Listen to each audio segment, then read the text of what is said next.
इतनी धाराएं लगाऊंगा कि राहुल गांधी प्रधानमंत्री बनकर भी हटा नहीं पाएगा, लेकिन मामला निपटाना है तो बच्चों से राहुल गांधी के खिलाफ वीडियो बनवाओ और बीजेपी ज्वाइन करो, नहीं तो इतनी धाराएं लगाऊंगा कि राहुल पीएम बनने के बाद भी धाराएं हटा नहीं पाएगा।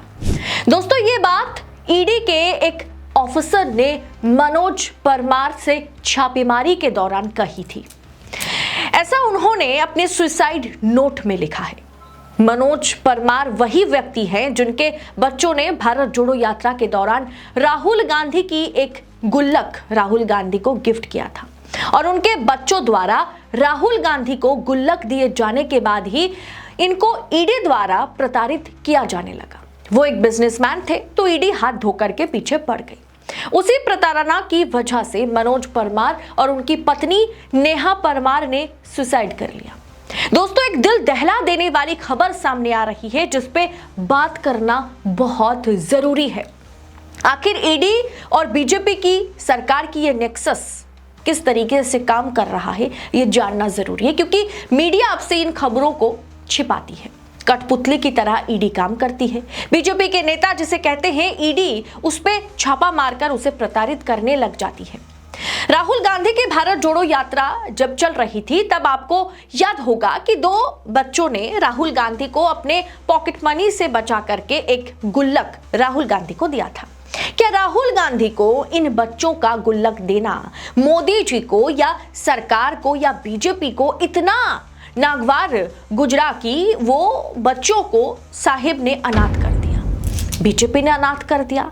इन बच्चों के माँ बाप अब इस दुनिया में नहीं रहे, इस दुनिया से वो चले गए।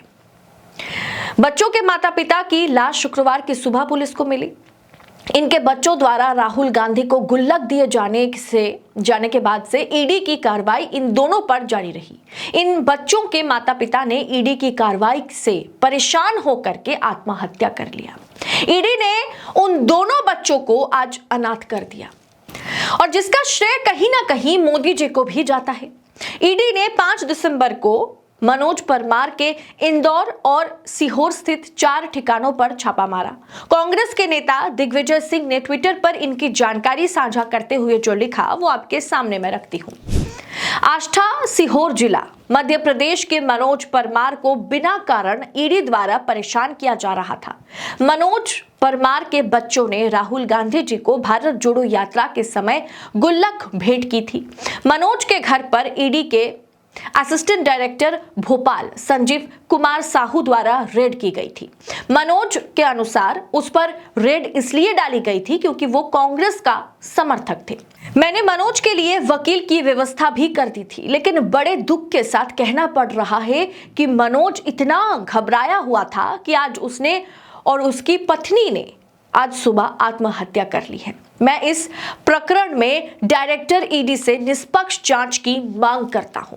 दिग्विजय सिंह ने इस रेड का पंचनामा भी शेयर किया, जिसमें यह बात सामने आ रही है कि यह रेड ईडी के असिस्टेंट डायरेक्टर संजीव कुमार साहू द्वारा किया गया था।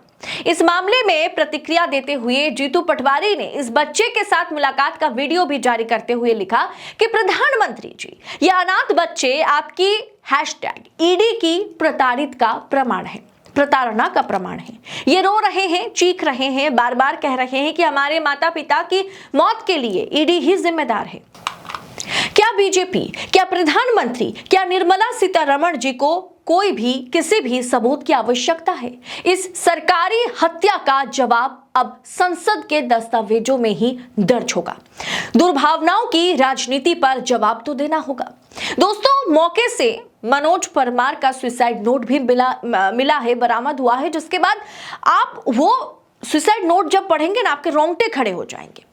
ईडी ऑफिसर ने कहा कि मामला निपटाना हो तो बच्चों को बीजेपी ज्वाइन करवा दो, खुद भी बीजेपी ज्वाइन कर लो, नहीं तो इतनी धारा लगाऊंगा कि राहुल गांधी प्रधानमंत्री बनने के बाद भी धाराएं हटा नहीं पाएंगे। साथ ही सुसाइड नोट में उन्होंने यह भी लिखा कि ईडी के ऑफिसर ने यह भी कहा था कि अगर मामला खत्म करना है तो बच्चों को या बच्चों से राहुल गांधी के खिलाफ वीडियो बनवाओ, राहुल गांधी को बदनाम करने के लिए वीडियो बनवाओ। इस सुसाइड नोट में कहा गया है कि जब 5 दिसंबर को ईडी ने छापेमारी की तो दस्तावेज के साथ साथ 10 लाख रुपए और 70 ग्राम सोने की ज्वेलरी भी वो लेकर के गए, पर पंचनामे में इस 10 लाख रुपए और 70 ग्राम सोने का कोई जिक्र नहीं था। इससे पहले ईडी का इस्तेमाल करके चुनावी चंदा इकट्ठा किया गया।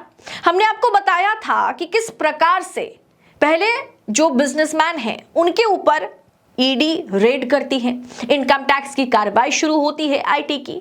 उसके बाद उन कंपनियों ने या उन बिजनेसमैन ने अचानक वो या तो बीजेपी ज्वाइन करते हैं या बीजेपी को इलेक्टोरल बॉन्ड के जरिए पैसा डोनेट करते हैं। यानी कि ईडी का इस्तेमाल सिर्फ विपक्ष को परेशान करने के लिए नहीं, एक्सटॉर्शन के लिए भी किया जा रहा है। अब ये खबर आ रही है कि ईडी का इस्तेमाल लोगों को बीजेपी ज्वाइन करवाने के लिए भी किया जा रहा है। दोस्तों, कितनी शर्म की बात है ना कि सरकार जिस संस्था पर मनी लॉन्ड्रिंग जैसा केस निर्भर करता है, ईडी जैसी संस्था का दुरुपयोग करके सरकार लोगों को बीजेपी ज्वाइन करवाने की कोशिश में लगी हुई है। साहिब ने पिछले 10 सालों में जितना ईडी का दुरुपयोग किया और जितने झूठे और फर्जी केस लोगों के खिलाफ लगाए गए सिर्फ और सिर्फ अपने राजनीतिक फायदे के लिए, उससे तो साफ मालूम पड़ता है कि साहिब ना तो संविधान की कद्र करते हैं और ना ही इन जांच एजेंसियों की जो वैल्यू है, जो वर्दी वाली बात होती है, उसको पूरी तरीके से खत्म करने पर तुले हुए हैं। ईडी हो, सीबीआई हो, इनकम टैक्स हो, ऐसी जांच एजेंसियों का डर दिखा करके साहिब न जाने कितने विपक्ष के नेताओं को अपने खेमे में लाया है और सत्ता का सुख वो भोग रहे हैं। मध्य प्रदेश में हुई इस दर्दनाक, दिल दहला देने वाली घटना पर आपकी राय क्या है? इन जांच एजेंसियों की सच्चाई को जिस तरह से ऐसी घटनाएं उजागर करती है, ईडी जैसी संस्था का पोल खोल दिया है इस घटना ने। इस पर आपकी राय क्या है? ईडी आखिर किसके कहने पर छापेमारी कर रही थी? क्या ईडी ऑफिसर खुद चल के चले गए मध्य प्रदेश के इस बिजनेसमैन के घर पर? क्या आपके 2 बच्चों ने राहुल गांधी को गुल्लक दिया तो मुझे बहुत तकलीफ हुई, तो आप ऐसा कीजिए? या फिर उन पर यह दबाव था कि जिन 2 बच्चों ने राहुल गांधी को गुल्लक दी है, उनके मम्मी पापा बड़े बिजनेसमैन हैं, तो उनसे आपको पैसा निकलवाना है, वो बीजेपी ज्वाइन करें, और जिस बच्चों ने गुल्लक दी है, जिसके चलते राहुल गांधी की इमेज या एक अलग छवि बनी है, उन बच्चों के जरिए आप राहुल गांधी को बदनाम कीजिए, तब जाकर के हम आपको छोड़ेंगे, वरना नहीं। दोस्तों, अब तक प्रताड़ित ईडी कर रही थी और बीजेपी ज्वाइन करने के लिए कहा जा रहा था, जिसके बीच उस कपल ने ये सोच लिया, मिस्टर एंड मिसेस परमार ने ये सोच लिया कि हमें अब दुनिया छोड़ देना है, क्योंकि ईडी जिस तरह से उनको फंसाती चली जा रही थी, उससे वो कॉप अप नहीं कर पा रहे थे। दोनों बच्चों को छोड़कर वो दुनिया छोड़ गए। लेकिन इसके पीछे की कहानी कुछ और रही, जो हमने आपके सामने रखा, जिस खबर को मीडिया पूरी तरीके से लाइमलाइट से गायब करने पर तुली हुई है। लेकिन इस पर बात करना आवश्यक इसलिए हो जाता है क्योंकि इसमें एक सरकारी जांच एजेंसी, जिसके पास सबसे ज्यादा शक्तियां हैं, जैसे लोग आजकल एक टाइम के बाद ऐसा आ गया है कि पुलिस पर भरोसा नहीं किया जाता, लोग थाने पर नहीं पहुंचते हैं, लोग खुद कानून को अपने हाथ पर लेकर के आप कह सकते हैं कि रिवेंज लेने पर उतर आते हैं, क्योंकि लोगों का पुलिस पर भरोसा उठ गया है। वही काम ED, CBI, income tax department का भी रह गया है। ईडी ने पिछले 5 साल में 911 मामले दर्ज किए, जिसमें से केवल 42 मामलों में ही वो किसी को दोषी प्रूव कर पाए। यानी कि ईडी का स्ट्राइक रेट पिछले 5 साल में सिर्फ 5% ही है। ये बहुत दुख की बात है और इसे सरकार ने खुद बताया है सदन पर। क्या ईडी की इसी तरह की कार्रवाई के शिकार मनोज परमार और नेहा परमार हुई है? अब दोनों बच्चों का क्या होगा?